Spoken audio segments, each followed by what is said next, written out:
ముందు కల్పన బయటపెట్టిన నిజంతో మలేషియాకు టికెట్స్ తీసుకొచ్చి రోహిణి బండారం బయటపెట్టిన బాలు. షాక్లో ప్రభావతి, మనోజ్. ఇదంతా ఎలా జరిగిందో వీడియో ద్వారా చూసేద్దాం. ఎక్కడ వీడియోని స్కిప్ చేయకండి, చివరి వరకు చూడండి, పూర్తిగా మీకు అర్థమవుతుంది. వీడియోని లైక్ చేయడం, షేర్ చేయడం మర్చిపోకండి. మీ లైక్, షేర్ మాకు మంచి సపోర్ట్, ఇంకా ఎంకరేజింగ్గా ఉంటుంది. ఇక మొత్తం మీద చూసుకున్నట్లయితే కనుక బాలు అయితే కల్పన ఇచ్చినటువంటి గగల్స్ తీసుకుని మీనా దగ్గరికి వస్తాడు. ఇక మీనా బాలుని చూసి చాలా సంతోషపడుతుంది. ఇంట్లోనేమో ఇక్కడ సత్యం చాలా బాధపడుతూ ఉంటాడు. ఏంటంటే అసలు నువ్వు ఏ రకంగా ఇంత మోసపోతున్నామని చెప్పి తెలుసుకోకుండా నువ్వు ఇదంతా చేసావురా అని చెప్పి తిడుతూ ఉంటాడు.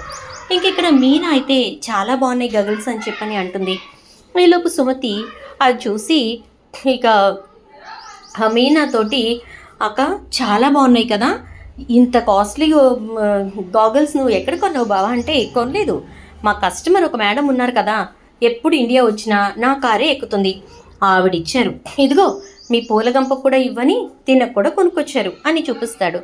అవునా అని చెప్పేసి అంటూ ఉంటే ఇక ఫొటోస్ ఈ గగల్స్ పెట్టుకుని ఫొటోస్ దిగుతారు వీళ్ళు. సెల్ఫీస్ తీసుకున్న తర్వాత ఇటు ఇవ్వు బావా చూస్తానని సుమతి ఇవి చూస్తూ ఉండగా స్క్రోల్ చేస్తున్న టైంలోనే కల్పన తనకి గిఫ్ట్గా ఇచ్చే టైంలో తీసుకున్న సెల్ఫీ బయటపడుతుంది. బావా ఈ ఫోటో ఏంటి నీ దగ్గరుంది, ఈవిడ ఫోటో ఉందేంటి అంటూ ఉంటే ఎవరిది అని చూసి, ఓ ఈవిడే నా కస్టమర్, ఆవిడ ఇండియా వచ్చినప్పుడల్లా నా కారే ఎక్కుతుంది, ఇగో ఇవి ఇచ్చింది కూడా ఆవిడే అంటూ ఉంటే, అక్క ఈవెన్ చూడు నువ్వు అని అంటే, ఇక అప్పుడు మీనా చూసి ఈ అమ్మాయి ఆ అమ్మాయే కదా అంటుంది. ఎవరు అని చెప్పని అంటాడు బాలు. ఇంకెవరు, కల్పన. ఆ రోజున ఏ అమ్మాయి కోసం అయితే మీ అన్నయ్య పెళ్లిపేటల మీద వదిలేసి వెళ్ళిపోయాడో, ఏ అమ్మాయికైతే 40 లక్షల రూపాయలు ఇచ్చాడో ఆ కల్పనే ఈ అమ్మాయి అని మీనా అంటుంది. దాంతో ఇక బాలు అయితే ఒక్కొక్కటిగా గుర్తు తెచ్చుకున్నప్పుడు ఇక బాలుకి కన్ఫర్మేషన్ వస్తుంది. ఇక వెంటనే కల్పన దగ్గరికి వెళ్ళి కల్పనతో చాలా రూడ్గా మాట్లాడతాడు. బాలు నేను చెప్పేది విను, నేను 40 లక్షలు తీసుకుని వెళ్ళిపోయిన మాట వాస్తవమే, కానీ వాటిని నేను ఎప్పుడో తిరిగి ఇచ్చేసాను కదా అని అంటూ ఉంటుంది.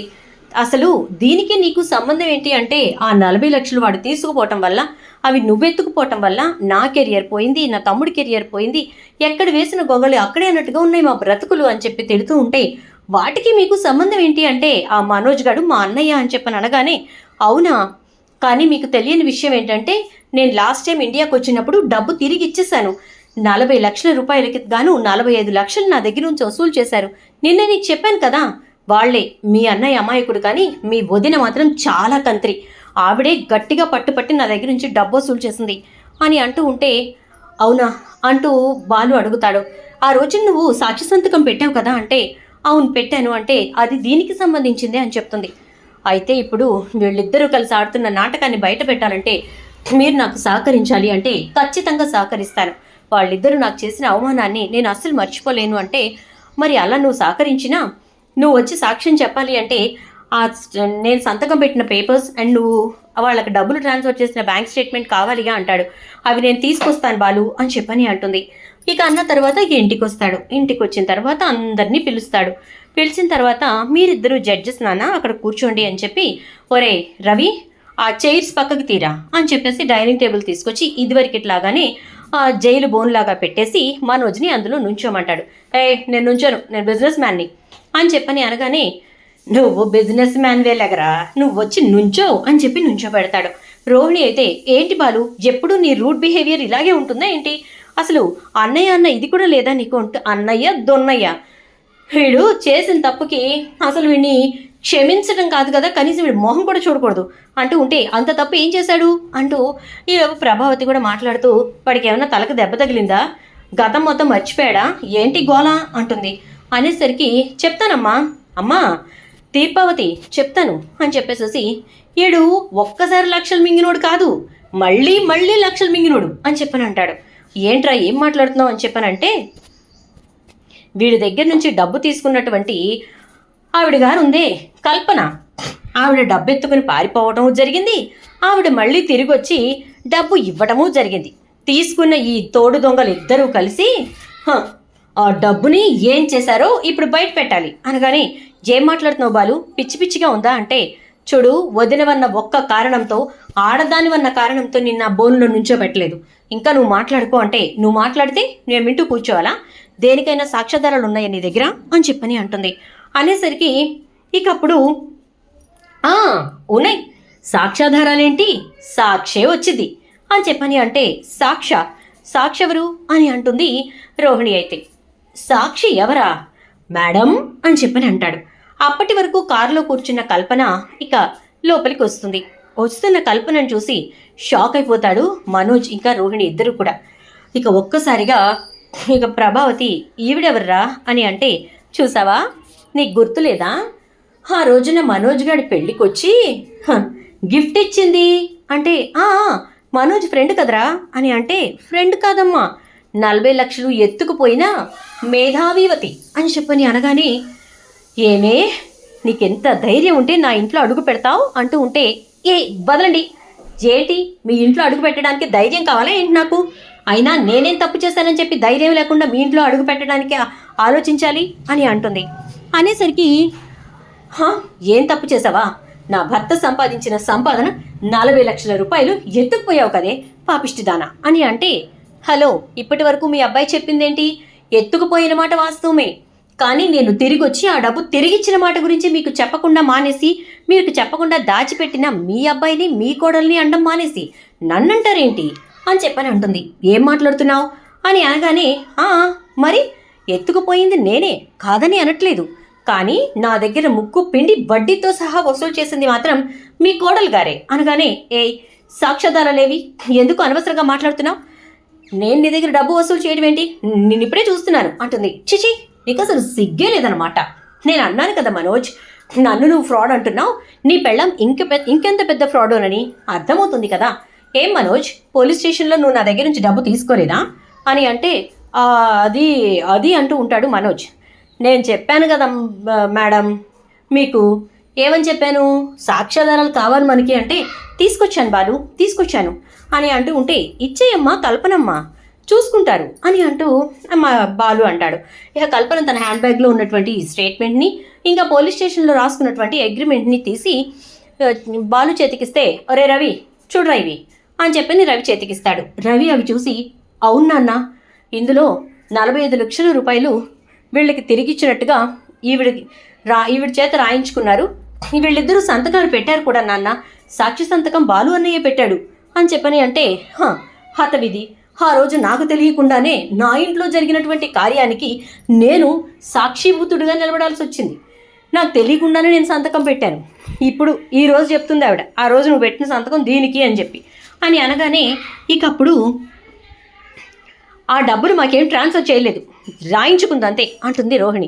ట్రాన్స్ఫర్ చేసినట్టుగా నా దగ్గర సాక్ష్యాధారాలు ఉన్నాయండి అంటూ సత్యం చేతికి స్టేట్మెంట్ ఇస్తుంది. అందులో క్లియర్గా మనోజ్ అకౌంట్కి డబ్బు పంపించినట్టుగా ఉంటుంది. ఇక అంతే, ఒక్కసారిగా షాక్ అయిపోతాడు సత్యం. అయితే జేంట్రా ఇది అంటూ ఉండగా ప్రభావతి, ఏమైందండి అంటే, 45 లక్షల రూపాయలు మనోజ్ అకౌంట్కి ఆ అమ్మాయి ఆ అగ్రిమెంట్ జరిగిన రోజునే ట్రాన్స్ఫర్ చేసింది ప్రభా అనగానే, 45 లక్షలు ఇచ్చిందా, ఆ డబ్బు ఎక్కడుందిరా మనోజ్ అని చెప్పని అంటూ ఉంటే, ఇక అప్పుడు ఒక్కసారిగా మనోజ్కి అయితే ఏం మాట్లాడాలో అర్థం కాదు, కాళ్ళు చేతులు వణికిపోతూ ఉంటాయి. ఏం రోహిణి, ఆ డబ్బేమైంది అని అంటే, అది అత్తయ్య అంటే ఆ డబ్బు ఇక్కడికి తీసుకొస్తే ఇంట్లో అందరికీ పంచుతారు, ఎవరు ఏమి చేసుకోలేక ఇబ్బంది పడతారు అని ఆ డబ్బు మొత్తాన్ని ఫర్నిచర్ షాప్లో ఇన్వెస్ట్ చేశాం కదా అత్తయ్య అని అంటుంది. ఫర్నిచర్ షాప్లో ఇన్వెస్ట్ చేస్తుంది మీ నాన్న పంపించిన డబ్బు అని చెప్పావు కదా, మీ నాన్న 40 లక్షల రూపాయలు పంపించాడు అని చెప్పావు కదా అని అంటే, అది మా నాన్న పంపించలేదు అత్తయ్య, ఈ డబ్బులే మనోజే అలా చెప్దామన్నాడు అని చెప్పని అంటే, ఏం మనోజ్, ఏరా నువ్వే అన్నావా అంటే, నా మీద చెప్తావేంటి రోహిణి, నువ్వే కదా ఆ రోజు ఇవి ఇంటికి తీసుకెళ్తే అందరికీ పంచుతారు, అప్పుడు మనకొచ్చే వాటాతోటి మనం ఏమీ చేసుకోలేము, అదేదో ఈ డబ్బుని మనం ఇన్వెస్ట్ చేసి దాన్ని కొంతగా పెంచి వాళ్ళకి 40 లక్షలు తిరిగిచ్చేద్దాం అని చెప్పని అన్నావు అని అంటే, అప్పుడు ఇక బాలు, మాకు తెలుసమ్మా, మా వాడి తెలివితేటల గురించి మాకు బాగా తెలుసు, వీలైతే ఆ డబ్బును మళ్ళీ కల్పన దగ్గర పోగొట్టుకునే బాపతే తప్ప వీడు ఏ మాత్రం కూడా ఆ డబ్బుని పెంచుదాము వాటిని తుంచుదాము అని ఆలోచించే రకం కాదు. కాబట్టి నువ్వేం చెప్పినా వినటానికి ఇక్కడ ఎవ్వరూ సిద్ధంగా లేరు, అర్థమైందా అంటూ ఉంటే బాలు ఇక నేను వెళ్ళనా అని అంటే, చూడు కల్పన, నువ్వు ఆ డబ్బు తీసుకుని వెళ్ళిపోవడం తప్పే. దానికి నువ్వు ఖచ్చితంగా మా అమ్మా నాన్నకి సారీ చెప్పాల్సిందే అంటే, తప్పకుండా చెప్తాను బాలు అని చెప్పి, అంకుల్ నన్ను క్షమించండి, నేను ఆ రోజు తప్పు చేశాను, కానీ అవి తీసుకెళ్ళి నేను ఏం పాడు చేయలేదు అంకుల్, నేను నా జీవితాన్ని నిలబెట్టుకున్నాను, తిరిగి ఆ డబ్బు తెచ్చిచ్చేశాను అంకుల్. ఇక మీ కోడలు మీ అబ్బాయి ఏం చేశారనేది మీకే తెలియాలి అంకుల్ అని చెప్పని అంటే, సరేనమ్మా నువ్వు వెళ్ళు అని సత్యం పంపించేస్తాడు. ఇక కల్పన, వెళ్ళొస్తాను బాలు, నేను ఈవినింగ్ ఫ్లైట్కి వెళ్ళాలి, నీకు కుదిరితే వచ్చి డ్రాప్ చేస్తావా అంటే, తప్పకుండా. మీరేం తప్పు చేశారు? అయిపోయిందేదో అయిపోయింది, మీ తప్పుకి మీరు 5 లక్షల రూపాయలు జరిమానా వేసి మరీ తప్పుని కొట్టేసుకున్నారు, నేను వస్తానులేండి అని చెప్పి పంపిస్తాడు. ఇక పట్టుకుంటాడు. ఏరా లక్షల మింగినోడా, మళ్ళీ లక్షలు మింగినోడా, చెప్పు ఏంటి కథంతా అంటూ ఉండగానే, ఒరే బాలు నువ్వాగు అంటుంది ప్రభావతి. బాలు, చూడమ్మా న్యాయావతి తీర్పావతి, నువ్వే చెయ్యాలి ఏం చేస్తావో అంటూ ఉండగానే ఇక బాలుని పక్కకు తీసుకొచ్చి, ఏరా ఏం జరిగింది అసలు అని అంటూ ఉంటే, అది కాదమ్మా, కల్పన డబ్బైతే ఇచ్చేసింది, కానీ రోహిణియే దాన్ని మనం ఇన్వెస్ట్ చేద్దామంది అని చెప్పని అంటే, మరి రోహిణి ఇన్వెస్ట్ చేద్దామన్నప్పుడు ఈ డబ్బుని దేంట్లో ఇన్వెస్ట్ చేశారు అంటే, ఫర్నిచర్ షాప్లోనమ్మా, దానికే 25 లక్షలు కట్టాం కదా అని అంటాడు. ఓ మరి మిగతా 20 అని అంటే, అవే వాటిని టర్నోవర్కి రొటేషన్కి ఉపయోగిస్తున్నామమ్మా, బయట వడ్డీకి కూడా ఇచ్చాను కదా అని అంటాడు. మరి అదంతా మీ మామగారు ఇచ్చిన డబ్బని చెప్పావు అని అంటే, రోహిణియే అలా చెప్దామందమ్మా అని అనగానే, ఓహో ఇదంతా నీ పెళ్ళం ఆలోచన అనమాట, ఆలోచన ప్రకారమే నడుస్తున్నావు అనమాట అని చెప్పేసేసి అంటూ ఇక ప్రభావతి అయితే రోహిణి జుట్టు పట్టుకుంటుంది. ఏమ్మా కోడలావతి గారు అని చెప్పని అంటూ ఉంటే, అమ్మా నీకేంటి బాలు అన్నయ్య లాంగ్వేజ్ వస్తోంది అంటే, తప్పే ఉందిరా, మొత్తానికి ఒక్కో నిజాన్ని బయటకు తీసుకొస్తుంది వాడే కాబట్టి వాడి లాంగ్వేజే కరెక్ట్. చెప్పమ్మా కోడలావతి, మీ నాన్న పంపించిన డబ్బని చెప్పి పెద్ద బిల్డప్ కొట్టావు, మా నాన్న జైల్లో ఉండి కూడా పంపించాడు ఆంటీ అని చెప్పేసేసి చాలా గొప్పగా చెప్పావు, ఇదేనా మా డబ్బు మాకిస్తూ ఏదో కూడా. ఇక రోహిణి అయితే, అది కాదత్తయ్య, అసలు ఏం జరిగిందంటే, అప్పుడు మీరు మా నాన్న దగ్గర నుంచి డబ్బు తీసుకురా అని ఒత్తిడి చేస్తుంటే నాకేం చేయాలో అర్థం కాక ఇక కల్పన దగ్గర నుంచి వసూలు చేసినటువంటి డబ్బుని మా నాన్న పంపించాడు అన్నట్టుగా చెప్పి ఇన్వెస్ట్మెంట్ చేయించాను, అంతే అత్తయ్య అంటూ ఉంటే, మరి మీ నాన్న ఎందుకు పంపలేదు అని అంటూ ఉంటే, అది కూడా తేలుస్తానమ్మా అమ్మావతి, ఈ ఒక్క పూట ఆగు, సాయంత్రం ఆవిడ్ని ఎయిర్పోర్ట్లో దింపిన తర్వాత మలేషియాకి టికెట్లు కొనుక్కొస్తా, నేను దాచుకున్న డబ్బంతా ఖర్చు పెట్టైనా ఒక కారు అమ్మేసైనా మలేషియా టికెట్లు తెస్తా, నువ్వు నేను ఈ పార్లర్ అమ్మ ఆ మనోజ్ గాడు మన నలుగురం వెళ్దాం, ఇంకా వీలైతే నాన్న రవిగాడు కూడా వస్తారు, శృతి ఇంకా మీనా ఇంట్లో ఉంటారులే అని చెప్పానంటే, మేము మాత్రం ఏం పాపం చేసాం, మేము మలేషియాకి వస్తాం, ఒక ట్రిప్ వేసినట్టు ఉంటుంది అంటుంది శృతి. సరే అయితే కారు అమ్మేసి ఇల్లు గది కట్టడానికి దాచిన డబ్బులు మొత్తం కలిపి టికెట్లు తెస్తా, అది కూడా బయటపడుతుంది అంటూ ఇక బాలు అయితే ఎయిర్పోర్ట్కి వెళ్తాడు సాయంత్రం కల్పనను తీసుకొని. అక్కడికి వెళ్ళిన తర్వాత, సారీ బాలు అంటుంది. పర్వాలేదు కల్పన గారు, ఏం కాదు మీరు వెళ్ళండి అనేసి, నేను మలేషియాకి టికెట్స్ తీసుకోవాలి అంటే, ఎందుకు అని అనగానే, మా పార్లర్ అమ్మ అదే మా వదిన మలేషియాలో వాళ్ళ నాన్న ఉన్నాడని చెప్పి మమ్మల్ని మోసం చేస్తుంది ఏమన్నా డౌట్ అంటే, మరి అప్పుడు నువ్వు నిజంగా టికెట్స్ కొంటే ఇబ్బంది పడతావు కదా, నీకు డమ్మీ టికెట్స్ ఇచ్చేవాళ్ళు ఉన్నారు, నేను వాళ్ళ నెంబర్ చెప్తాను, వెళ్ళు వాళ్ళని కలు అని చెప్పని అంటుంది. సరే అయితే అని చెప్పి బాలు వాళ్ళ దగ్గరికి వెళ్ళి డమ్మీ టికెట్స్ తీసుకుంటాడు. తీసుకున్న తర్వాత ఇక ఇంటికి వస్తాడు. అమ్మావతి, ఓ అమ్మావతి అని చెప్పని అంటే, ఏంట్రా అంటుంది. ఇవిగో మలేషియాకి మన ఫ్యామిలీ అందరికీ టికెట్స్, మనం రేపే బయలుదేరుతున్నాం, మలేషియాలో జైల్లో ఉన్న పార్లర్ అమ్మ వాళ్ళ నాన్నని కలుస్తున్నాం, అసలు ఆయనకి ఎంత వస్తుంది, ఎన్ని అప్పులు ఉన్నాయి, ఆయన ఎన్నాళ్ళు జైల్లో ఉంటాడు, వీటన్నిటి గురించి తెలుసుకోబోతున్నాం అంటాడు. రోహిణి కాళ్ళు చేతులు వణికిపోతూ ఉంటాయన్నమాట. ఇదేంట్రా దేవుడా, బాలుగాడు మొత్తం అంతా కొలాప్స్ చేసేస్తున్నట్టున్నాడు, అసలు ఏం అర్థం కావట్లేదు అని చెప్పని కంగారు పడిపోతూ ఉంటుంది. ఇక రోహిణి అయితే, రేపొద్దున్న ఏంటి బాలు, రేపొద్దున దేనికి, మా నాన్నను చూడటానికి కనీసం మనం 3 రోజుల ముందు అపాయింట్మెంట్ తీసుకోవాలి అనగానే, అక్కడ ఎవరో ఒకరికి చెప్పి అపాయింట్మెంట్ తీసుకోమను పర్వాలేదు, మేము రేపు బయలుదేరతాం, మ్యాక్సిమం రేపు సాయంత్రానికి వెళ్ళిపోతాం. ఎల్లుండి ఒకరోజు మనం అంతా చూసుకుందాం, ఆవాల ఎల్లుండి కూడా చూసుకుందాం, ఆ రోజున అపాయింట్మెంట్ టైంకి వెళ్ళి కలిసి వద్దాం అని చెప్పేసేసి అంటూ ఉంటే, వెళగు వెళ్తున్నాం కదా, ట్రిప్ ఎంజాయ్ చేద్దాం అంటుంది శృతి. ఇక ఇదంతా చూస్తూ ఏదో జరగబోతోంది, నా జీవితం మొత్తం సున్నా కాబోతోంది అని కంగారు పడుతూ ఉంటుంది. ఇక సరేనని చెప్పి అక్కడి నుంచి వెళ్ళిపోయి గదిలో కూర్చుని బాధపడుతూ విద్యకి ఫోన్ చేసి విషయం మొత్తం విద్యకి చెప్తుంది. కానీ రోహిణికి తెలియని విషయం ఏంటంటే, రోహిణి ఉన్నటువంటి గదిలో బాలు అయితే ఒక ఫోన్ ఆన్లో పెట్టేసేసి వదిలేస్తాడు. అలా ఆన్లో పెట్టి వదిలేసి ఆ తర్వాత ఇక్కడ టికెట్ల గురించి మాట్లాడతాడు. ఇక రోహిణి లోపలికి వెళ్ళి విద్యకి ఫోన్ చేసి, విద్య దొరికేసామే, అడ్డంగా దొరికేసాం, ఇప్పుడు మలేషియా టికెట్స్ తెచ్చాడే బాలు, అసలే కల్పనిచ్చిన డబ్బుల గురించి తెలిసిపోయింది, ఎలాగా అని చెప్పి కంగారు పడుతూ ఉంటే మలేషియా టికెట్స్ మొత్తం ఫ్యామిలీకి తీసుకొచ్చాడు, అందరం కలిసి రేపు మలేషియా వెళ్ళాలట, అక్కడ మా నాన్నని చూపించాలటే అంటూ ఉంటే, లేని నాన్నని ఎక్కడి నుంచో తెచ్చి చూపిస్తావే అంటుంది విద్య. నాకు అది అర్థం కావట్లేదు, అక్కడ నాకు తండ్రి ఉంటే కదా నేను చూపించడానికి, మలేషియా మావయ్యని కల్పించమంటున్నారు, మా నాన్నని కల్పించమంటున్నారు, నాకేం అర్థం కావట్లేదు, కంగారు వచ్చేస్తుంది అని చెప్పని అంటుంది.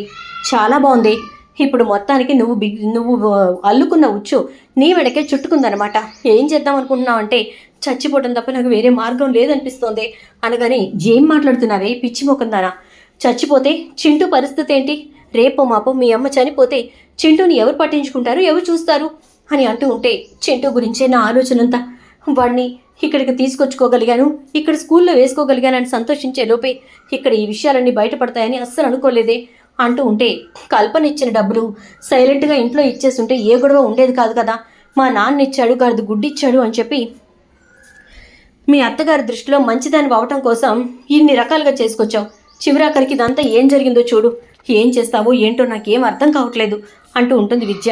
సరే ఉంటానైతే, నేను మళ్ళీ చేస్తాను అని చెప్పి ఫోన్ పెట్టేశాక ఈలోపు సుగుణమ్మ ఫోన్ చేస్తుంది. సుగుణమ్మ ఫోన్ లిఫ్ట్ చేసి, చెప్పమ్మా అనగానే, అమ్మ చింటూకి జ్వరం వచ్చిందే, చాలా హై ఫీవర్ వచ్చింది, వాడిని హాస్పిటల్కి తీసుకెళ్ళాలి అంటే, అమ్మ నేను ఒక గంటలో నీ దగ్గరికి వస్తాను, వెళదాం, మనం హాస్పిటల్కి వెళ్దాం అని చెప్పని అంటుంది. ఇక రోహిణి అయితే ఇక ఫోన్ తను గదిలోంచి బయటకు వచ్చేసిన తర్వాత అందరూ కూడా రోహిణి వంక చూస్తూ ఉంటారు. కానీ అందరూ ఒక విషయంలో కంట్రోల్డ్గా ఉండాలనుకుంటారు. రోహిణి సాయంత్రం వస్తాను, ఒక గంటలో వస్తానని చెప్పింది కదా, అక్కడికి వెళ్ళి పట్టుకోవాలి అనుకుంటారు. అనుకున్న ప్రకారంగానే రోహిణి ఒక గంట ఆగి సుగుణమ్మ దగ్గరికి బయలుదేరుతుంది. అందరూ కూడా కారు ఎక్కి జాగ్రత్తగా వెనకాలే ఫాలో అవుతూ ఉంటారు. రోహిణి గమనించుకోదు. అక్కడికి వెళ్ళిన తర్వాత సుగుణమ్మ ఇంట్లోకి వెళ్ళి చింటూని చూస్తూ డాక్టర్ని తీసుకెళ్ళి చింటూకి అక్కడే ట్రీట్మెంట్ చేయిస్తూ ఉంటుంది. ఇక అప్పుడు ఒక్కొక్కరుగా అందరూ లోపలికి వస్తారు. ప్రభావతి, మనోజ్ అయితే చాలా షాక్ అయిపోతారు.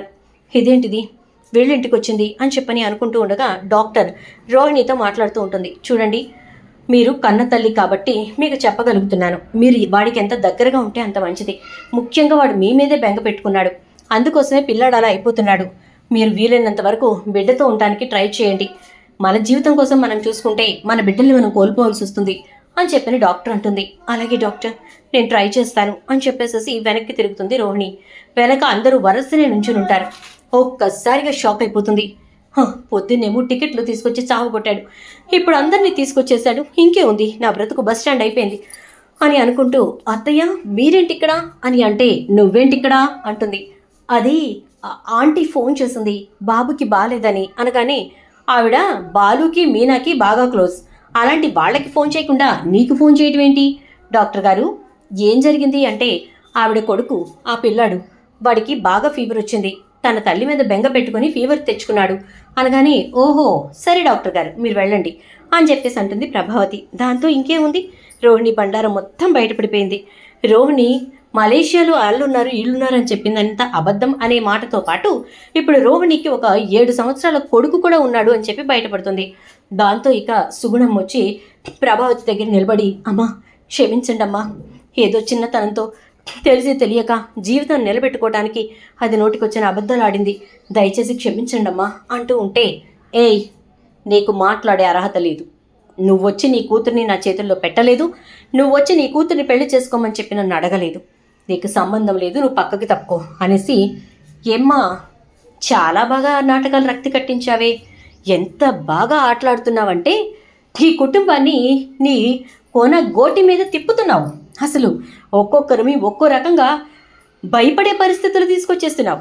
ఇల్లంతా నీ ఆధీనంలో పెట్టేసుకుని అందరినీ పిచ్చి కుక్కల్ని చేసి ఆడిస్తున్నావు. ముఖ్యంగా నా పిచ్చి నా కొడుకు మనోజ్ గాడిని అని అంటూ ఉంటే మనోజ్ వచ్చి ఏం రోహిణి ఇదంతా అని అంటాడు. అది కాదు మనోజ్, నీ ప్రేమ కోసం, నీతో జీవితం కోసం నేను ఈ అబద్ధాలన్నీ ఆడాల్సి వచ్చింది అని అంటే, నిజం చెప్పుంటే నిమిషం కూడా ఆలోచించకుండా నీ మెడలో తాళి కట్టుండేవాడిని రోహిణి. కానీ నువ్వు ఇన్ని అబద్ధాలు చెప్పి ఆ అబద్ధాలని కవర్ చేయడానికి ఇంకో అబద్ధం చెప్పి ఇలా బోలెడు అబద్ధాలు చెప్పి నీ సంసారాన్ని అబద్ధాల మీద కట్టుకున్నావు. ఒక్కో అబద్ధం తీసేస్తూ ఉంటే నీ సంసారం కూలిపోతూ ఉంది రోహిణి. కాబట్టి పూర్తిగా నీ అబద్ధాలన్నీ బయటపడిపోయిన తర్వాత ఇంకా నీ సంసారం ఎక్కడుంది, నీ కాపురం ఎక్కడుంది, నిలువున కూలిపోయింది రోహిణి అని చెప్పని అంటూ అమ్మ వెళదాం పదా అంటాడు. కాదు మనోజ్, నన్ను క్షమించు ప్లీజ్ అంటూ ఉంటే, క్షమాపణ అనే మాట నీకు లేదు రోహిణి, దయచేసి అది అడక్కు అంటూ మనోజ్ అక్కడి నుంచి వెళ్ళిపోతుంటే, ఎన్ని నాటకాలు ఆడావు అంటాడు బాలు. ఇక మీనా వదిలేయండి ప్లీజ్, తన బాధ ఏదో తనకుంది, చెప్పుకుంది కదా, వాళ్ళు పడతారు, మనకెందుకు, పదండి అని చెప్పి తీసుకెళ్ళిపోతుంది. చూద్దాం ఏం జరుగుతుందో. వీడియో నచ్చితే లైక్ చేసి వీడియోని షేర్ చేయండి, ఛానల్ సబ్స్క్రైబ్ చేయండి, పక్కనే బెల్ ఐకాన్లో ఆల్ ట్యాప్ చేయండి.